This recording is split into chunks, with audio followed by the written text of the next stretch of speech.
All right, guys. Well, welcome back to another episode of the Too Many Hobbies podcast. I am your host, Brian Althorpe. Welcome to Season 2 of the Too Many Hobbies podcast.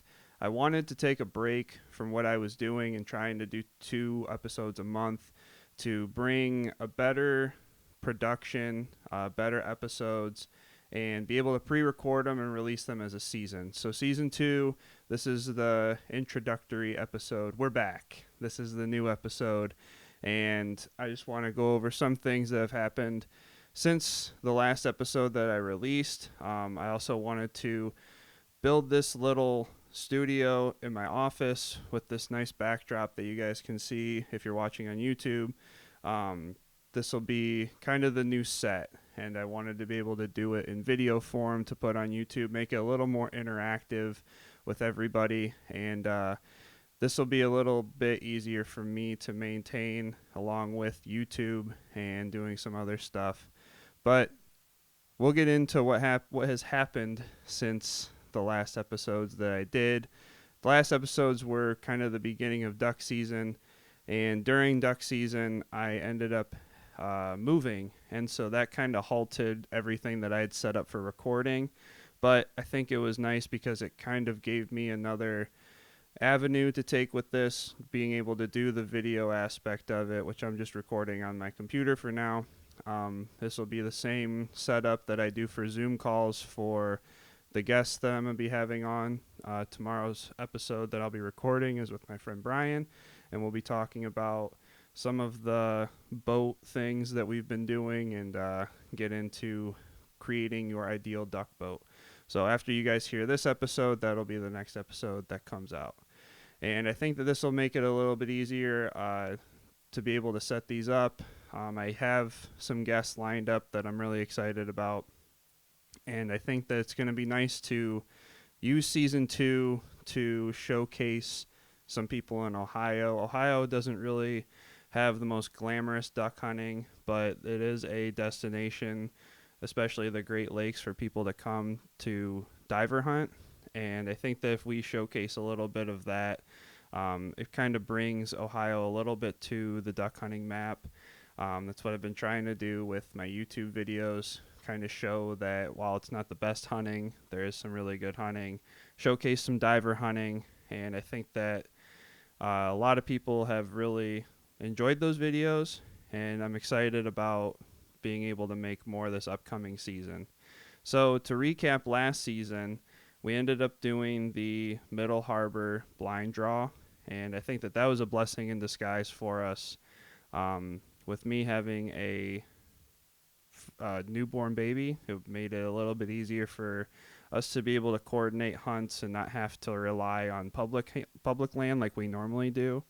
The Middle Harbor blind was just so convenient for us. We were able to have some really good hunts out there. We could hunt 5 people out of the blind, and that made things a lot easier for us to be able to take bigger groups, have more people shooting, because there were a lot of birds out there. We did shoot quite a bit of birds. I think throughout the season we probably shot over 100 birds out there, and for a spot like that, that's really good for us. Later in the season, the divers started to raft in the middle of the harbor. I mean, it's a 350-acre harbor, so it's pretty easy for those birds to make their way out into the middle, away from us. And since we're sitting on shore, it's not like we could go lay out, hunt them, or do anything out in the middle of the harbor. But this year was different because there was only 1 blind in Middle Harbor, where generally there's 2. And if there was 2, I think it would have helped bounce the birds around quite a bit more. But early in the season, we got into some really good wood duck hunting. The mallards started to move in, and we had some really good puddle duck hunts out there. We started to get into the colder season. The divers started to move down after about the second split, and we ended up shooting quite a bit of divers out there as well. We shot geese in the early season. It seemed almost for a while we were shooting at least 1 goose every time that we were out there, which was pretty cool. The blind was set up perfectly for the dogs, so we were able to run 2 dogs, 1 off each side, and they were able to see really well. That blind setup was so cool. We parked maybe 40 yards from the blind. And it doesn't really get much easier than that for us to be able to just show up about 45 minutes before shooting time. Once the water fell down in there about 6 to 8 inches, we were able to walk in there so we could set decoys without having to use our kayaks. And we still used our kayaks for retrieving birds if we sailed a bird or something like that. It worked out so well. It was such a cool spot, and I'm really gonna miss it. I've been looking for private land just so I can build my own private marsh, because it was just so nice to have that. And I understand why people do leases and things of that nature, buying their own hunting properties and maintaining it. I think that would be super fun. Just around here, we don't have that kind of opportunity. But we do have a lot of farmers that are willing to let us hunt their fields, which is going to be super helpful later in the season.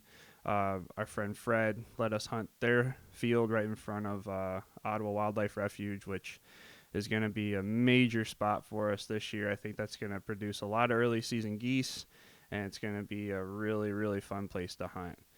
But when we weren't able to hunt in Middle Harbor, basically the only wind that we couldn't hunt in Middle Harbor was a south wind. Any south, southeast, southwest, south, it was blowing right at the blind, so it made it super difficult for us to hunt in there. But worked out perfectly because on those south wind days, we went out on the lake. And so we really spent most of our time in Middle Harbor, just taking advantage of the fact that we had a private marsh that we could hunt that was holding a lot of birds. And then as the season went on and divers started to move in on the lake, we took advantage of that as well. So that was really nice. We shot quite a few birds out on the lake too. And we were able to hunt a few different spots. My friend Mike has an island on the Toussaint River that we were able to hunt. And those were more of scouting hunts, trying to figure out what the birds wanted to do. A lot of them stayed in Davis-Besse, which made it difficult. And then we also tried hunting on the river, Maumee River, a few times, and that was difficult just because the water at one point got so high that I don't think birds could really loaf in there. And so that made it a little more difficult for us. There was actually some high water days where you couldn't even put a boat in. The boat ramp was closed. So all in all, really good season. We got into the late season, shot some geese. We were expecting to have better goose hunts like we did last year.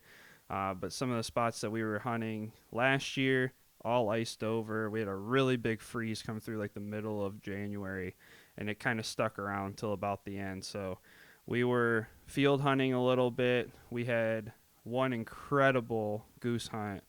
12 of us went to a local farm pond and shot 60 geese, and that was probably one of the craziest hunts I've ever been on.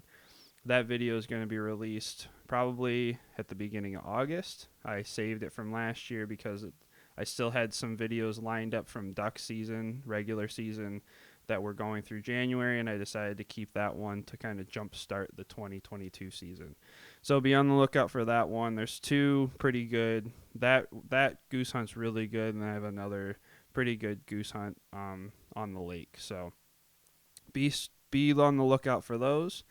And about December I moved into a new house. As you're looking at my new office, I'm still working on getting some more pictures up behind me. There's a lot of pictures that I really like, and it's been hard to pick and choose which pictures I really want to have on the wall. I also have a really nice duck mount coming from Fallen Feather Studio. Greg's going to do a killer job with, it's an eider, Drake eider, Drake Old Squaw, Drake canvas back that's going to sit right here. If you're looking on the video, it's going to start here, and then there's going to be another one that sits in this corner. So that should be pretty cool to kind of go with the pheasant fans that I have behind me as well. And that'll kind of set my office off, and I'm pretty excited for that. Once I get to mounting some more stuff on the walls, I'm going to reconfigure where this podcast desk is sitting and be able to bring all of that in. So that'll be really nice for anybody that's watching the video on YouTube. For this season, filming-wise, I have pre-ordered the Nikon Z30, which is a vlogging style camera. The Nikon Z50 that I was using last year has like a flip down screen. This one has a flip out. It's a little better geared towards filming YouTube videos. I'm going to be hitting that pretty hard. I did it about as hard as I possibly could last year. Hopefully with putting out some of these podcast episodes along with the YouTube videos, that should give everybody quite a bit of content and get a little bit more traffic going. And hopefully that's really helpful. I'm also going to be investing in a shot cam. Seems like everybody that does really well on YouTube decides to buy a shot cam, and I think that that's going to be pretty cool too, being able to see some close-up shots that aren't GoPro shots that are zoomed in. I will have an extra GoPro set off to the side, so there'll be a stationary GoPro camera, and then I bought a GoPro Hero 8, so that's going to be a little better for shooting. It has the stabilization, the Hyper Smooth 2, I believe, and that should be really helpful stabilizing some of the shooting and bring more quality to these videos. I really want to run my drone a little bit and just up the production quality a little bit more now that I know that there's an audience, especially for these diver hunts.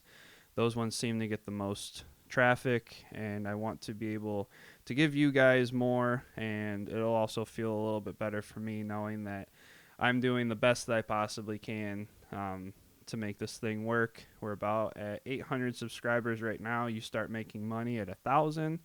I was really hoping by the end of last season that I was going to be at the 1,000 mark, just the way that the views were coming in, but it's okay.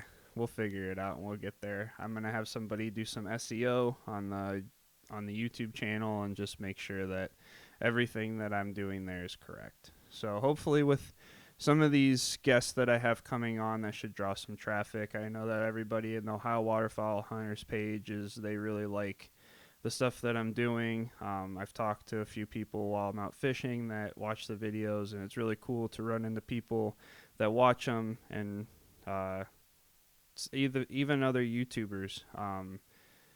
Thomas Hoke of Hoke Outdoors, he watches the diver videos. Josh Peck from Outdoor Limits says that he watches the videos, and it's going to be pretty cool to see where I can get this thing to go. I'm going to go pretty balls to the wall with it this season, and hopefully everybody that I hunt with doesn't get too annoyed by it. Everybody that I hunt with seems to like the videos and are helpful with filming stuff. Jeff always wears his GoPro and gets me the footage for it. Damien started wearing a GoPro last year that I gave him, and that was helpful. So more people that don't mind having the GoPros, and I try not to shove a camera in anybody's face, so that seems to ease everybody a little bit. Hopefully we can get some really good hunts this year and get some good footage, and even get some more content of the dog. Boomer's been doing pretty well. We haven't done a whole lot more advanced training since last year. It's mostly been refining the stuff that he did last year, working on steadiness and things like that. Just getting him comfortable. I mean, he's a purebred black lab, but he just is wired a little differently than some other dogs. So he has the drive. There's some little quirky things that if he gets his feet caught in decoys and things like that, he just kind of freaks out. I mean, we probably all would if we had something wrapped around our foot. He's just touchy, and that's okay. I have never claimed to be a pro dog trainer, pro dog handler. I got a dog because I enjoy it, and when he does retrieve birds, it's just the coolest feeling for me. He's not going to win any major awards or anything like that. It's just fun to have him around, and it's very convenient when you don't want to have to go get your boat and stuff like that. So we're going to keep working with him. I have a couple ideas in mind to get him a little bit more advanced training, and we'll get him there. I have another dog coming from Riverstone Kennels. I put a deposit down in October, I think, for a female British lab. I'm not sure what stud she's going to come from. I think it'll be either Bracken or Brock out of the Riverstone Kennels in Wisconsin, and those dogs are just insane. So that dog is going to be coming in a year and a half. The wait list for it was 2 years, and I think that I would have waited anyway. I just wanted to get my name on the wait list. With another baby coming in December, it's just going to work out where that dog will be here after both kids are over a year old, and I have a little bit more time to focus for obedience and stuff like that. It should be really fun. I think that dog's going to be an absolute firecracker, and I definitely didn't skimp on this new dog. It's got an incredible pedigree, and I wanted the best of the best. If I had to, get another dog and do this all over again, I probably would have done the same thing if I knew what I knew before I got Boomer. But love him to death, and he'll be around for quite a while. So really looking forward to getting him back out. He's so photogenic, and I just love taking pictures of him. So it's going to be a really good season, getting photos of him and my other friends' dogs, and just being back out there. I'm looking forward to it so much. I've been listening to the Redneck Tech podcast. If you guys haven't listened to that, anybody that's into filming, cameras, anything, it's really, really good. They talk about a lot of the techie side of hunting shows and stuff like that, and it's just got my wheels turning, ready to get on to this season and get a lot of good content. I think that I'm gonna trade a camera for a gun for a few hunts and see, what I can get out of those. Not for the whole hunt, but set the gun down if we're getting into some good birds, and get some nice pictures. Get some really, really tight video. I bought. If you're watching the video, you can see right here, I bought a Sigma 150 to 600, and generally a camera that you would see on like any photographer that's using one for like portrait shoots and stuff like that, that's a 50 millimeter. This is a 600 millimeter. So all those pictures that if you've seen them on my Instagram, Brian Althorpe Media, as of late, those have been with a 600, and it's going to be pretty cool when we get pushes of birds. We're gonna do some real damage on the content side, and I'm really excited. So thank you guys for all the support last season and through this off season with me posting fishing videos and more photos, stuff like that. I've been trying to get on the TikTok game with some fishing videos and some of the hunting clips from last year, and they seem to be doing all right. So we're just going to keep pushing this stuff and see what happens. But hopefully for this season of the podcast, you guys enjoy it. It's going to be a lot of hunting-related stuff. I think that I want to be able to release all of this stuff during hunting season. I feel like a lot of the contacts that I've made that you guys would be interested in are hunting-related. And we'll be talking about fishing, or talking about cameras and stuff like that. But it should be pretty cool. Hopefully the Zoom calls come out all right for YouTube, and you guys can see that really well. We're going to see with Brian tomorrow.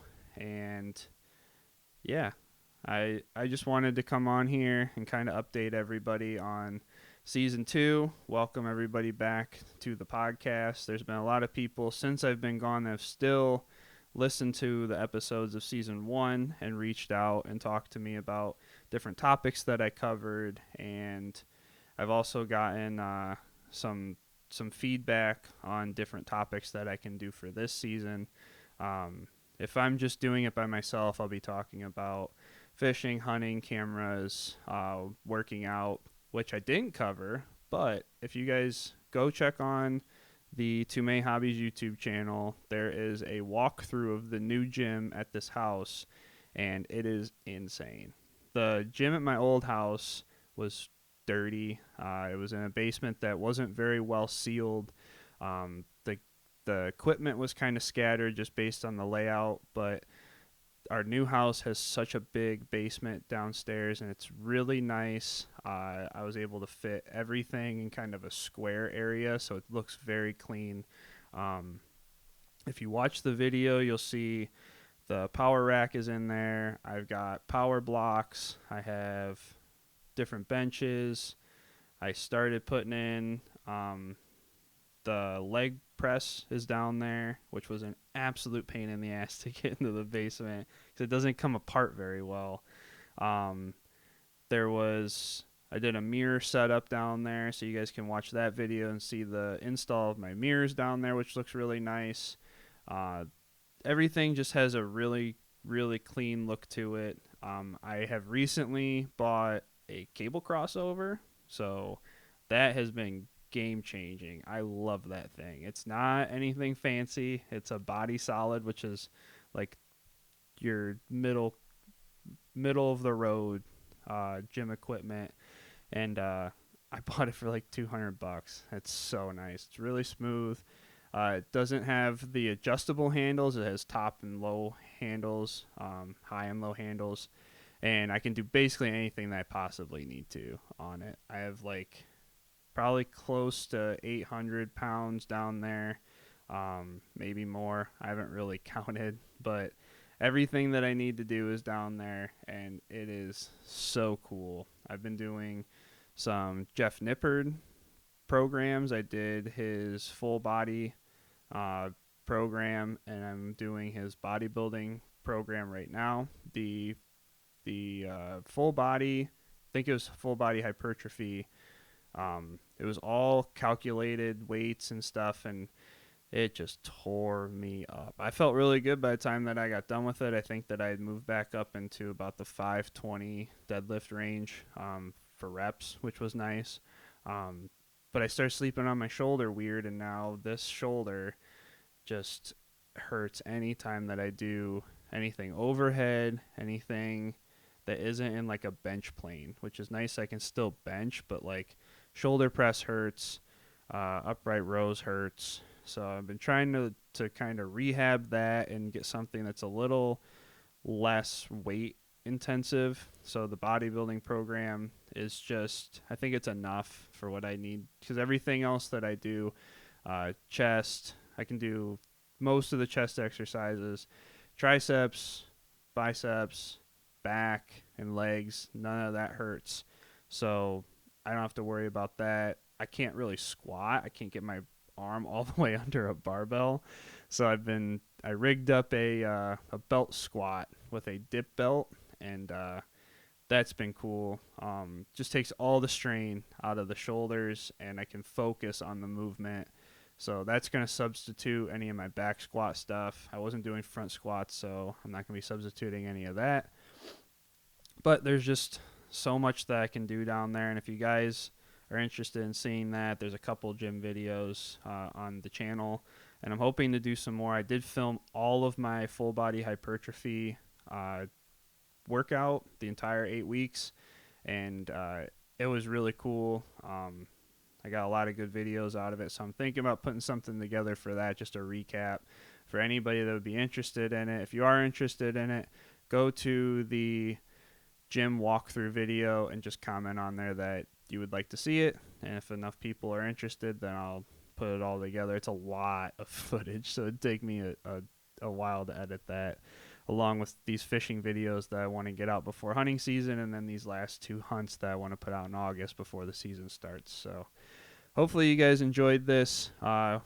It's not super long. The interview episodes will be about an hour, if I can keep it around that, and these little solo videos will be anywhere around a half hour. So nothing too crazy, but I'm just excited to get back into the podcasting. I've been looking at all this gear sitting here, just ready to get after it. So thank you guys for tuning in. Make sure you guys are checking out the YouTube channel. If you guys go to brianlthorpemedia.com, there is a place to buy waterfowl prints through Shopify. I made a Shopify store. If that's something you guys are interested in, make sure to check that out. And then also there is still a Teespring website for my merch if you want to get any Too Many Hobbies merch, it is in the description of any of the videos on the channel, and it's also in the banner of the channel if you go to the channel's main page. So, appreciate everybody. Appreciate all the support. And we will catch you guys on the next video, the next episode of the podcast, and that will be with Brian Evans. So thank you guys. See ya.